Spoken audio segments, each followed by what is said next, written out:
오늘은 맥주 감사주일로 지킵니다.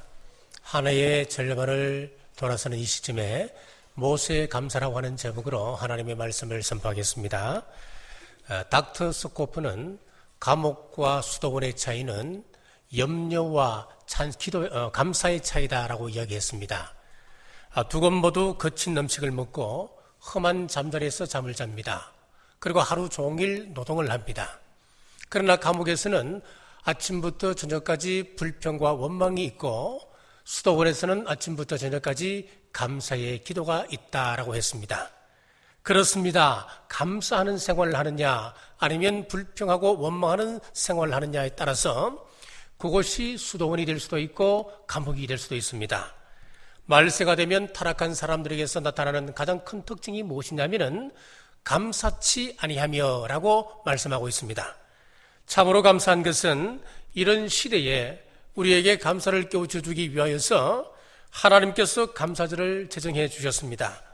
감사절은 축복의 날입니다. 감사절은 은혜를 깨닫는 날입니다. 감사절은 감사를 회복하는 날입니다. 하나님은 매년 최소한 3번씩 감사절기를 지키도록 명령하셨습니다. 그 첫 번째가 6월절 무교절입니다.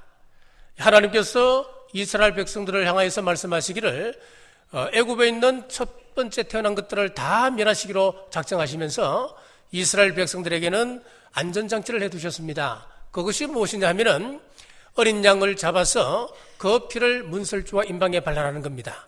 문설주와 임방에 피를 바르게 되면은 그 피를 보고 내가 넘어가리라. 죽음의 천사가 넘어간다. 그래서 6월절이 되었습니다. 오늘날 우리 그리스도인들에게 이 6월절의 의미는 너무나도 분명합니다. 우리가 어떻게 죄의 문제, 사망의 문제, 저주의 문제를 해결했습니까? 오직 흠과 티가 없으신 어린 양 되신 예수 그리스도의 보혈로 말미암아 해결함 받지 않았습니까? 예수 그리스도 희생의 피로 말미암아 마귀 사슬로부터 자유함을 얻었습니다. 구원함을 얻었습니다. 천성가는 그름을 내딛게 되었습니다. 이것이 바로 오늘날 6월절 신앙입니다. 6월절 다음 날부터 일주일 동안 누룩이 없는 무교병을 먹게 됩니다. 이것을 무교절이라고 이야기합니다. 자, 여기서 누룩이라고 하는 것은 좋은 뜻으로의 의미가 아닙니다. 우리의 악덕과 우리의 죄악을 이야기합니다. 그들은 무교절이 되면은 자기 집안에서 누룩을 다 제하였습니다. 먼 곳에 나가서 땅에 묻든지 아니면 장롱 깊숙한 곳에 이 누룩을 숨겼습니다. 절대로 눈에 보이지 않도록 했습니다. 자, 이런 의미에서 누룩을 감춘다라고 하는 의미에서 이것은 우리에게 어떤 의미를 주느냐 하면은 하나님께서 예수 그리스도의 보혈의 피로 말미암아 우리의 죄와 우리의 허물을 보지 않기로 작정하신 날입니다. 우리 시대에 이 무교절을 꼭 기억하시고 우리는 감사를 회복하셔야 됩니다. 그리고 두 번째는 반드시 지킬 절기로 맥주절을 말씀하셨습니다. 이날은 6월절이 지난 후 7번째 주일이 되는 겁니다. 7번 안식일이 지나가고 나니까 77절이라고 이야기를 했습니다. 그리고 안식일 후 50일째 되는 날이기 때문에 오순절 이렇게 부르기도 했습니다. 첫 열매를 거두어 하나님 앞에 드리는 절기라 하여서 초실절 그렇게 부르기도 했습니다. 이스라엘 백성들이 가나안 땅에 들어가서 처음으로 뿌린 씨를 거두어서 하나님 앞에 감사의 제사 초실절을 드리게 되었습니다. 구약의 맥주절의 첫 열매를 거두게 하신 우리 하나님께서 신약에 와서 맥주절 즉 오순절 날에 성령님께서 임하심으로 성령의 신령한 첫 열매 교회를 탄생시키셨습니다. 맥주절은 애굽에서 나온 지 50일째 되는 날이었습니다. 그리고 모세가 십경을 받은 날이기도 했습니다. 그날 하나님께서 율법을 주심으로 백성들을 광야교회로 편성하셨습니다. 소직하셨듯이 우리 하나님께서는 오늘 우리 교회에 우리가 모일 때마다 하나님께서 성령으로 우리에게 함께해 주십니다. 이 교회 안에서 천성가는 복을 배우게 되고 하나님의 가족으로서 살아가는 이 행복감, 이것을 감사하는 절기가 바로 맥주절입니다. 그리고 마지막 세 번째는 수장절 또는 초막절이라고 했습니다. 1년 동안 하나님께서 주신 그 양식을 추수를 합니다. 씨앗을 뿌려 추수를 하고 난 다음에 이제 알곡과 쭉쟁이를 나누어서 알곡은 창고에 거둡니다. 그리고 백성들은 일주일 동안 들에 나가서 초막을 짓고 지금까지 인도해 주신 하나님께 감사의 절기를 드리게 되었습니다. 광야에서 나그네 초막 생활을 하면서 만나를 먹던 그날을 기억하며 일마다 때마다 도와주신 우리 하나님을 감사하기도 했습니다. 또 이 수장절이라고 하는 것은 알곡을 거두어 창고에 거두어 드리듯이 마지막 날 우리 주님께서 재림하시는 그날 우리 믿는 사람들을 다 거두어 드릴 심판의 날을 예표하고 있습니다. 주님의 영광스러운 재림을 사모하고 그날의 영광을 오늘 누리며 살아가는 기쁨을 표현한 절기이지요. 종말을 준비하는 성도들이 우리 마지막 심판대 앞에서 우리 주님께서 나를 천국으로 인도해 주실 것이다. 나를 영원한 가족으로 인도하여 주신다. 그래서 하루하루 종말의 승리자로 오늘 저와 여러분들은 살아가고 있습니다. 이처럼 성경의 3대 절기가 주는 의미들을 살펴보면 결론은 분명합니다. 그것은 바로 감사입니다. 감사라고 하는 말을 히브리 말로 뭐라고 하냐면은 토다라고 하는 단어를 쓰는데 이 단어는 내어 던진다라고 하는 뜻을 가지고 있습니다.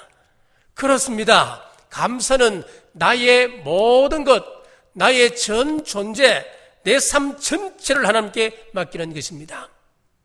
자, 오늘 본문에 보면 내 삶 전체를 던진 사람, 그의 생애를 맡긴 한 사람이 등장합니다. 그가 바로 모세입니다.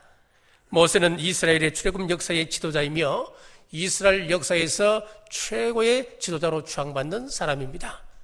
이 모세는 대선지자였으며 율법학자로도 유명했습니다. 구약의 대표적인 인물이며 육적으로는 당시의 애굽, 즉 세계를 통치하는 국가의 왕인 바로의 후계자, 즉 왕이 될 수 있는 사람이기도 했습니다. 하지만 그는 자기 동족을 학대하는 애굽 사람을 보고 그 자리에서 엉증해서 쳐서 죽임으로써 광야로 도망하여야 했습니다. 오늘 본문은 모세가 그 인생 중에서 가장 절박한 상황 가운데 감사의 고백을 올리고 있는 내용입니다. 모세는 어떤 감사를 올리고 있습니까? 첫째는 이방에서 나그네 됨을 감사했습니다. 3절을 보십시오. 그 하나의 이름은 게르솜이라. 이는 모세가 이르기를 내가 이방에서 나그네가 되었다 하미요. 이방에서 나그네가 됨을 감사하고 있습니다. 적용적으로 말씀드리면 고난 가운데 감사하는 신앙을 말씀하고 있습니다. 사람을 죽인 모세가 도망자 신세가 되어서 미디안 광야를 방황하며 죽을 고생을 합니다. 그러다가 떨기나무의 신비한 체험을 통하여서 하나님의 부름을 받고 이스라엘의 출애굽 역사에 귀히 쓰임받게 되었습니다. 우리 모세의 생애를 살펴보면 얼마나 드라마틱합니까? 그의 인생이 이처럼 극적인 것은 그만큼 그 인생 가운데 고난이 많았다라고 하는 이야기입니다. 자, 모세는 그의 아들 중 장남 이름을 게르솜이라고 지었습니다. 이 게르솜의 이름의 뜻은 나그네라고 하는 뜻입니다. 매일매일 곤고하고 고통스럽다고 하는 것을 아들의 이름을 부르면서 게르솜 인생은 고난이다, 인생은 고통이다 늘 되뇌었을 것입니다. 하지만 그 가운데서도 모세는 감사했습니다. 나그네 같은 고난의 삶에서도 모세는 감사를 잊지 않았다고 하는 것입니다. 우리도 일생 가운데 무수한 고난을 겪습니다. 하지만 그 고난을 통하여서 우리는 감사를 배우셔야 됩니다. 그 감사가 진정한 감사요, 하나님 앞에서 우리를 온전히 세워가는 방법입니다. 모세의 나그네 삶은 믿음의 선진들 모두의 삶이라 해도 과언이 아닙니다. 믿음의 선진들은 나그네 삶을 살았습니다. 자, 히브리서 11장 13절에서 14절에 보시면은 이 사람들은 다 믿음을 따라 죽었으며 약속을 받지 못하였으되 그것들을 멀리서 보고 환영하며 또 땅에서는 외국인과 나그네임을 정언하였으니 그들이 이같이 말하기를 자기들이 본향 찾는 사람임을 나타내미라. 믿음의 선진들이 왜 나그네 삶을 살았을까요? 그것은 그들 모두가 천국을 본향으로 삼았기 때문이었습니다. 천국을 사모하고 살았기 때문이었습니다. 천국을 사모하며 이 땅을 임시처로 여기며 살았습니다. 그래서 그들은 이 세상에서 자기 땅이 있음에도 불구하고 법적 권리가 없는 나그네처럼 살아갔다라고 했습니다. 자, 나그네는 외롭습니다. 나그네는 소외된 삶을 삽니다. 그리고 불안정합니다. 그러나 우리가 본향을 향하여 나아가게 될 때, 천국에 들어가게 될 때 우리의 소외감도, 우리의 외로움도, 우리의 불안정도 다 그치게 됩니다. 믿음의 사람들은 천국을 바라봤습니다. 그래서 그들은 기꺼이 외로움과 소외됨을 이겨낼 수가 있었습니다. 자, 이뿐 아니라 신구약 전 성경은 우리 성도들에게 나그네 삶을 살아갈 것을 강조하고 있습니다. 모세의 삶도 그렇습니다. 그는 광야로 나간 이래 늘 나그네처럼 살았습니다. 하지만 그는 그 고난 중에서도 감사했습니다. 우리도 똑같습니다. 우리 인생은 나그네 같지만은, 고난의 연속이지만은 그 고난에서 우리는 감사해야 합니다. 그로 인해 우리는 참 신앙인으로 거룩하게 온전하게 세움을 입게 됩니다. 사랑하는 남부가족 여러분, 고난은 위대한 역사를 만들고 위대한 인물을 만들어냅니다. 모세가 그랬습니다. 믿음의 선진들이 그랬습니다. 한 걸음 더 나아가 무엇보다도 우리 예수님께서 그리하셨습니다. 예수님께서 그 고난의 십자가를 달게 지심으로 부활의 새 생명을 잉태하셨습니다. 우리도 그렇습니다. 고난 속에서 부활을 이끄시고 영광의 길로 이끄시는 우리 하나님을 발견해야 됩니다. 그로 인해서 위대한 신앙인으로 우리가 서게 되며 우리의 삶을 통하여 위대한 하나님의 역사가 이 시간 또 일어나게 되기 때문입니다. 아브라함 메슬로는 이와 관련해서 그 사람이 얼마나 위대한가는 그가 얼마나 많은 고난을 극복했는가에 있다라고 했습니다. 자, 그러니까 고난이 크면 클수록 그 고난을 이겨내면 이겨낼수록 더 크고 위대한 사람이 된다는 겁니다. 바꾸어 이야기하면은 고난 없이 위대한 사람은 만들어질 수 없다라고 하는 이야기입니다. 우리도 그렇습니다. 우리가 겪는 모든 고난에는 위대한 부활의 진리가 숨어 있습니다. 위대한 축복과 은혜의 통로가 숨어 있습니다. 오늘 말씀에 모세가 그러듯이 고난 가운데 감사하는, 나그네 길 가운데 감사하는 저와 여러분 되시길 주님의 이름으로 축복합니다. 두 번째, 바로의 칼에서 구원받았음을 감사했습니다. 4절 말씀을 보십시오. 바로의 칼에서 구원하셨다 함이더라 라고 했습니다. 자, 오늘 본문에 나와 있는 이 칼은 히브리어로 보면 헤레브라고 하는 단어를 씁니다. 이 헤레브라고 하는 이 칼은 가정에서 쓰는 식칼 정도가 아닙니다. 사람을 죽이는 무시무시한 칼을 이야기합니다. 그리고 전쟁에서 살생하는 살인용 전쟁 무기이기도 하는 겁니다. 모세가 두 번의 큰 칼을 만납니다. 첫 번째는 개인적으로 바로에게서 도망할 때에, 출애굽할 때에 바로의 큰 칼을 피했습니다. 그리고 두 번째는 이스라엘 백성들을 이끌고 홍해 앞에 서였습니다. 백성들이 애굽에서 나와 홍해를 만나게 되었는데 바로가 홍해 앞에 선 백성들을 추격합니다. 전군을 동원하여 추격하는 것입니다. 출애굽기 14장 28절에서 29절에 보시면은 물이 다시 흘러 병거들과 기병들을 덮되 그들의 뒤를 따라 바다에 들어간 바로의 군대를 다 덮으니 하나도 남지 아니하였더라. 그러나 이스라엘 자손은 바다 가운데를 육지로 행하였고 물이 좌우에 벽이 되었더라. 자, 하지만 여러분, 하나님께서는 어떤 위기 가운데서도 우리에게 길을 열어주십니다. 홍해의 길을 열어서 구원으로 인도해 주십니다. 애국 군대를 멸하시고 이스라엘을 구원해 주셨습니다. 이처럼 모세는 위기에서 구원받음에 대해서 하나님께 감사를 올렸습니다. 우리도 마찬가지입니다. 가장 중요한 감사라고 하는 것은 구원에 대한 감사입니다. 오늘 우리 찬양대가 하나님 앞에 구원받음에 대한 감사, 그런 찬양을 올리게 됐는데 참 저는 마음으로 깊은 감동이 있었습니다. 어쩌면 오늘 이 설교 말씀과 그래 똑같은지요. 우리 이 세상 속에서 돈을 말벌무로 해서 감사한다. 아들이 잘 되어서, 자식들이 잘 되어서, 자식들이 효도함으로 내가 감사한다. 그런 감사 차원이 아닙니다. 이 모든 것들이 없다 하더라도 이 세상은 고난이 있고 환난이 있고 남편은 떠나가고 아내는 먼저 세상을 떠나간다 할지라도 우리가 하나님 앞에 구원받음에 대한 그 감사를 깊이 묵상하게 되면 우리는 참으로 하나님 앞에 감사의 삶을 살 수 있다는 거예요. 그 감사가 우리를 복되게 하고 영광스럽게 합니다. 시편 121편 7절에서 8절에 보시면은 여호와는 너를 지키시는 이시라.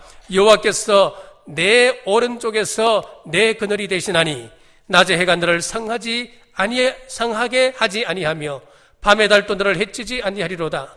여호와께서 너를 지켜 모든 환난을 면하게 하시며 또 내 영혼을 지키시리로다. 여호와께서 너의 출입을 지금부터 영원까지 지키시리로다. 하나님은 우리를 어떤 위기에서든 구원해 주신다고 약속하고 있습니다. 그러므로 믿음의 사람들은 구원보다도 그 구원을 통하여 우리에게 베풀어 주실 구원을 우리는 바라볼 수 있습니다. 그렇습니다. 이 선포의 말씀을 잘 들어보십시오. 하나님은 너를 지키시는 이시라 그랬거든요. 하나님은 우리를 지키시는 분이십니다. 하나님께서 우리의 우편에 그늘 되신다 그랬습니다. 낮의 해가 밤의 달이 상치 못한다. 여기서 낮의 해란 이스라엘 백성들이 출애굽을 할 때에 광야의 그 살인적인 더위, 광야의 무더위를 말씀하고 있습니다. 밤의 달이라고 하는 것은 사막의 추위를 말합니다. 이 모든 것에 대해서 낮에는 구름기둥으로 밤에는 불기둥으로 보호해 주셨습니다. 사랑하는 남부가족 여러분, 어려움에서도 감사하면 하나님께서 덮어주시고 보호하시고 인도해 주심을 믿으시길 간절히 바랍니다. 그렇습니다. 감사가 구원을 풍성케 합니다. 감사는 어떤 위기도 이겨내게 합니다. 감사로 더 큰 축복의 삶과 승리의 삶을 사시는 여러분 되시길 주님의 이름으로 축복합니다. 자, 지금 우리가 살아가는 이 시대는 참으로 큰 위기의 시대입니다. 종교다원주의가 세상을 지배하고 있습니다. 가증하고 더러운 영적 음행인 종교다원주의가 이 세상을 지배하고 더 심각한 것은 그런 물결들이 교회 안에도 들어오고 있습니다. 자, 미국 장로교회를 한번 보십시오. 2011년도에 동성애자 목사 안수를 법적으로 허용했습니다. 2014년 6월 19일에는 동성애 결혼을 합법적으로 허용해버리고 말았습니다. 자, 궁극적으로 이 시대는 신학이 무너져가고 있습니다. 우리의 신앙이 사라져가고 있습니다. 마지막으로 교회가 무너져가고 있습니다. 이 한국 교회도 민주주의, 다원주의, 세속주의가 물밑에 들어오면서 인해서 한때는 1000만 성도를 자랑하던 대한민국의 교회가 800만, 700만 가라더니 그것이 엊그제 같은 일이었는데 이제는 300만 명만 출석교인으로 집계되는 그런 충격적인 사실을 우리는 접하게 되는 겁니다. 계시록 3장 14절에서 17절에 보시면은 라오디게아 교회의 사자에게 편지하라. 아멘이시요 충성되고 참된 정인이시요 하나님의 창조의 근본이신 이가 이르시되 내가 내 행위를 아노니 내가 차지도 아니하고 뜨겁지도 아니하도다. 내가 차든지 뜨겁든지 하기를 원하노라. 내가 이같이 미지근하여 뜨겁지도 아니하고 차지도 아니하니 내 입에서 너를 토하여 버리리라. 내가 말하기를 나는 부자라 부유하여 부족한 것이 없다 하나 내 곤고한 것과 가련한 것과 가난한 것과 눈먼 것과 벌벌거선 것을 알지 못하는도다. 지금 이 성경은 이 시대를 라오디게아 시대로 해석을 합니다. 라오디게아가 어떤 지역이었습니까? 풍부한 곳이었습니다. 자유가 만연한 곳이었습니다. 부족한 것이 없는 지역이었습니다. 라오디게아라고 하는 이 뜻을 보면은 민주주의라고 하는 뜻을 가지고 있습니다. 라오디게아 교회가 왜 책망을 받습니까? 우리 주님에게서 칭찬은 하나도 없고 책망만 받은 교회가 7교회 중에 라오디게아 교회였습니다. 라오디게아 교회는 그 지역의 영향을 고스란히 물러받았습니다.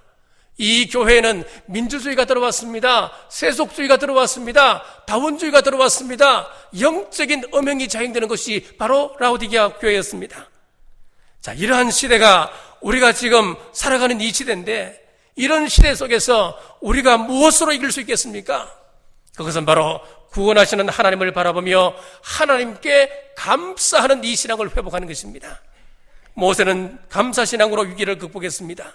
모세가 위기에서 감사하였듯이 우리도 위기해 때 감사하는 우리 남북의 온 권속들 되시길 주님의 이름으로 축복합니다. 세 번째, 하나님의 도우심을 모세는 감사했습니다. 4절 말씀입니다. 하나의 이름은 엘리에셀이라. 이는 내 아버지의 하나님이 나를 도우사. 모세의 둘째 아들 이름은 엘리에셀인데 그 이름의 뜻은 나의 하나님은 도움이시라 라고 하는 뜻을 가지고 있습니다. 그에게 모든 상황에서 도움을 베푸셨다고 하는 것을 잊지 않고 그 아들 이름을 엘리에셀, 나의 하나님은 나의 도움이시다. 하나님은 나의 도움이시다. 엘리에셀, 그는 하나님께 감사를 올리고 있습니다. 이사야 43장 1절에서 3절에 보시면은 야곱아, 너를 창조하신 여호와께서 지금 말씀하시느니라. 이스라엘아, 너를 지으신 이가 말씀하시느니라. 너는 두려워하지 말라. 내가 너를 구속하였고 내가 너를 지명하여 불렀나니 너는 내 것이라. 내가 물 가운데로 지날 때에 내가 함께 할 것이라. 강을 건널 때에 물이 너를 침몰하지 못할 것이며 내가 불 가운데로 지날 때에 타지도 아니할 것이요 불꽃이 너를 사르지도 못하리니 대저 나는 여호와 내 하나님이요 이스라엘의 거룩한 이요 내 구원자임이라. 내가 애굽을 너의 속량물로 구스와 스바를 너를 대신하여 주었노라. 위 본문에 잘 보시면은 고난의 대명사로 야곱을 들고 있습니다. 야곱을 두고 하는 이야기가 네가 물 가운데 불 가운데 지날지라도 말씀하고 있죠. 여기서 물 가운데 불 가운데라고 하는 말씀은 고난을 이야기합니다. 모든 고난입니다. 물 가운데 지날 때 물이 너를 엄물지 못하겠고 불 가운데 지날 때도 불꽃이 너를 사르지 못한다. 그 말은 무슨 말이겠습니까? 모든 고난 가운데서 건져내 주신다라고 하는 그런 말씀입니다. 사랑하는 여러분, 하나님께서는 지금도 위기 가운데 저와 여러분을 구원하시고 건지십니다. 이 사실을 꼭 믿으시기 바랍니다. 왜 그렇습니까? 말씀이 그렇게 약속하고 있기 때문에 그렇습니다. 야곱이 걸어갔던 그 길은 우리의 길이기 때문에 그렇습니다. 야곱이 걸어갔던 그 길은 하나님께서 불꽃과 같은 눈동자로 순간순간 지켜주셔서 그를 하나님의 위대한 12지파의 조상으로 삼아주시지 않습니까? 우리도 감사하시길 주의 이름으로 축복합니다.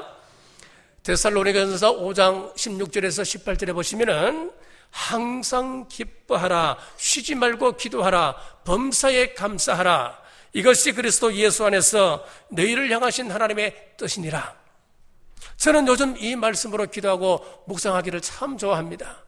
힘들고 어렵고 참 괴로운 일이 생길 때는 더 이 말씀을 되뇌게 됩니다. 항상 기뻐하는 신앙인의 삶, 항상 하나님 앞에 무릎 꿇고 하나님 앞에 기도하는 기도의 신앙, 그리고 범사에 어떤 것보다도 하나님 앞에 감사하는 감사의 신앙, 이것을 위해 기도합니다. 이것이 고난 가운데 처하고 위기에 맞서는 가장 적극적인 훈련이라고 저는 믿기 때문에 그렇습니다. 신명기 32장 10절에 보면은 여호와께서 그를 황무지에서 짐승이 부러진다는 광야에서 만나시고 호위하시고 보호하시며 자기 눈동자같이 지키셨도다. 자, 어떻게 말씀합니까? 하나님께서 우리를 인도하시는데 황량한 사막, 지금 짐승들이 출몰하는 그 광야에서 하나님께서 우리를 만나주셨다는 거예요. 우리를 호위하시고 보호하시고 눈동자처럼 지켜주신다 약속하고 계십니다. 여러분, 모세는 너무나 큰 고난을 당하며 너무나 큰 위기를 만났습니다만은 이 모든 것을 감사로 감당했고 이겨내었습니다. 사랑하는 남부가족 여러분, 위기의 때 하나님의 도우심을 믿고 감사하시길 주님의 이름으로 축복합니다. 우리 성경에 나타난 믿음의 인물들을 살펴보면은 전부 다 감사의 사람이었다는 것을 알 수가 있습니다. 그 사람들은 조건 따라 감사한 것 없었습니다. 그냥 감사한 겁니다. 살아있음이 감사한 겁니다. 하나님께서 동행해 주시고 하나님께서 구원해 주셨다고 하는 그 사실 하나만 붙잡아도 그들은 감사하고 살았습니다. 다윗을 보십시오. 그는 감사의 사람이었습니다. 좋은 일을 만났습니까? 아니었습니다. 환경이 좋았습니까? 아니었습니다. 사울이 칼을 들고 매일처럼 자기를 쫓아다닙니다. 너무너무 답답하니까 내가 사망의 음침한 꼴짜기를 걷는다, 그렇게 고백을 했습니다. 죽음과 동행한 사람이었습니다. 그런 상황 속에서도 그는 하나님 앞에 감사를 잊지 않았습니다. 시편 116편 12절에서 13절에 보면 다윗이 감사했던 한 구절이 나옵니다. 내게 주신 모든 은혜를 내가 여호와께 무엇으로 보답할까? 내가 구원의 잔을 들고 여호와의 이름을 부르며 라고 노래하는 장면이 나옵니다. 시편 116편의 이 말씀의 배경을 보면은 다윗이 평안할 때 부른 노래가 아니었습니다. 모든 일들이 만사형통할 때 부른 그런 노래가 아니었습니다. 어떤 상황이냐면은 지금 죽음을 앞에 두고 하나님 앞에 부르는 찬송이었습니다. 3절에 보면 이런 말씀이 있습니다. 사망의 줄이 나를 두르고 소울의 고통이 내게 이르므로 내가 환난과 슬픔을 만났을 때라고 이야기하고 있습니다. 인생 가운데 절망적인 상황이었다는 겁니다. 지금 죽느냐 사느냐 절체절명의 상황에서 그는 손을 들고 하나님을 향하여 찬송하고 하나님께 기도했다, 감사했다, 그렇게 성경 기록하는 거예요. 다니엘도 기도에 감사의 사람이었습니다. 이제 시대가 바뀌어서 그가 메대 나라의 총리가 되었을 때였습니다. 다른 대신들이 다니엘을 시기하여서 다니엘을 제거할 목적으로 왕에게 아부하여 다음과 같은 교수를 내리게 했습니다. 앞으로 30일 동안 왕 이외에 그 누구에게도 구하지 않는 법이었습니다. 자신의 목숨이 경각에 달렸음을 알고도 다니엘은 하나님 앞에 감사했습니다. 다니엘서 6장 10절에 보면 분명히 이렇게 기록되어 있습니다. 전에 행하던 대로 하루 3번씩 무릎을 꿇고 기도하며 그의 하나님께 감사하였더라 그랬습니다. 지금 칼날이 자기 목을 치려고 합니다. 그때도 하나님 앞에 기도하며 감사했다 그런 거예요. 다니엘이 감사했다고 하는 것은 환경을 뛰어넘는 감사라고 하는 말씀이에요. 성에서 말하는 감사는 소유냐 존재냐 했을 때에 소유의 문제는 적어도 아닙니다. 내가 얼마나 많이 벌었느냐 적게 벌었느냐 그 문제가 아니라는 거예요. 내 자식이 얼마나 잘 되느냐 잘못 되느냐 그 조건 때문에 감사하는 것이 아니라는 거예요.